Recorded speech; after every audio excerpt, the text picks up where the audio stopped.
Assalamualaikum warahmatullahi wabarakatuh. Kami dari kelompok 10 akan mempresentasikan hasil dari diskusi kami yang berjudulkan pengutipan dan perujukan. Sebelumnya, izinkan kami untuk memperkenalkan diri terlebih dahulu. Saya Melga Karin Azara dengan NIM 141. Perkenalkan, nama saya Nabila Sari Putri dari NIM 063. Baik, sebelum kita memasuki materi, kita ke pendahuluan terlebih dahulu. Jadi, penulisan ilmiah menuntut kejelasan, keakuratan, dan kredibilitas. Salah satu cara untuk memenuhi tuntutan tersebut adalah melalui penggunaan kutipan dan rujukan yang tepat. Kutipan berfungsi untuk memberikan dasar teoritis sekaligus memperkuat argumen penulis. Rujukan di sisi lain menyediakan informasi mengenai sumber yang digunakan sehingga memudahkan pembaca menelusuri literatur terkait.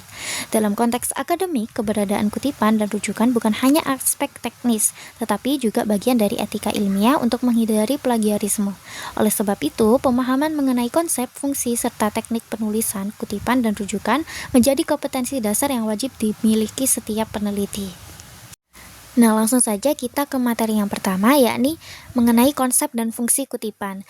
Jadi, kutipan merupakan pengambilan informasi, gagasan, atau pernyataan dari sumber lain untuk mendukung isi tulisan. Nah, melalui kutipan, penulis menunjukkan bahwa argumennya memiliki landasan teoritis dan dapat diverifikasi secara ilmiah. Kutipan berperan dalam memperkaya analisis, menghubungkan pemikiran penulis dengan peneliti sebelumnya, serta meningkatkan objektivitas tulisan. Nah, pada pemilihan kutipan harus mempertimbangkan juga pada relevansi, keandalan sumber, dan proporsionalitas agar tidak mengurangi orisinalitas karya. Nah, selanjutnya ada jenis-jenis kutipan. Jadi, terdapat dua jenis kutipan utama, yakni kutipan langsung dan kutipan tidak langsung. Kutipan langsung digunakan ketika penulis ingin mempertahankan redaksi asli dari sumber, terutama untuk definisi atau pernyataan yang bersifat fundamental. Dan kutipan langsung ini dibedakan menjadi kutipan pendek yang digabung dalam paragraf dan kutipan panjang yang ditulis dalam blok tersendiri. Sementara itu, kutipan tidak langsung atau parafrase merupakan penyampaian kembali gagasan sumber dengan bahasa penulis sendiri tanpa mengubah makna tersebut. Parafrase ini juga lebih sering digunakan karena memberikan fleksibilitas serta menunjukkan pemahaman penulis terhadap isi sumber tersebut. Selanjutnya yakni konsep dan penulisan rujukan. Rujukan merupakan daftar sumber yang dicantumkan pada bagian akhir karya ilmiah dan berisi informasi yang digunakan dalam proses penulisan. Rujukan hanya mencakup sumber yang dikutip dalam teks, berbeda dengan daftar pustaka yang dapat membuat sumber yang dibaca tetapi tidak dikutip.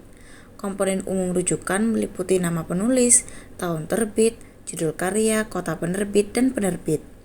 Untuk artikel di jurnal, ditambahkan nama jurnal, volume, nomor, dan halaman. Sumber dari internet mencantumkan tautan serta tanggal akses. Ketepatan dalam penulisan, komponen rujukan sangat penting agar sumber dapat ditelusuri kembali. Dalam publikasi ilmiah, terdapat sejumlah gaya penulisan rujukan yang diakui secara internasional, di antaranya APA, MLA, Chicago, dan IEEE. Gaya APA lazim digunakan dalam ilmu sosial dan pendidikan dengan penekanan pada tahun penerbitan. MLA banyak digunakan dalam humaniora dengan fokus pada penulis dan judul. Chicago memiliki fleksibilitas dan sering dipakai dalam sejarah serta ilmu sosial melalui sistem catatan kaki dan bibliografi.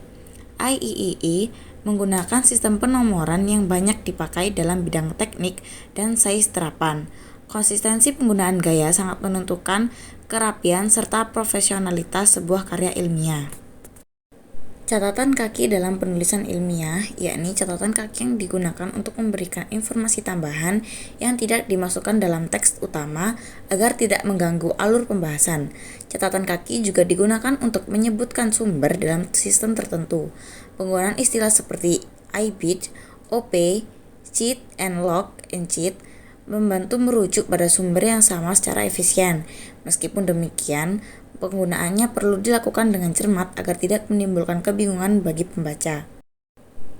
Kesimpulan dari presentasi kami kali ini adalah kutipan dan rujukan merupakan elemen esensial dalam penulisan ilmiah. Keduanya berperan dalam memastikan integritas, keabsahan, dan kredibilitas akademik suatu karya.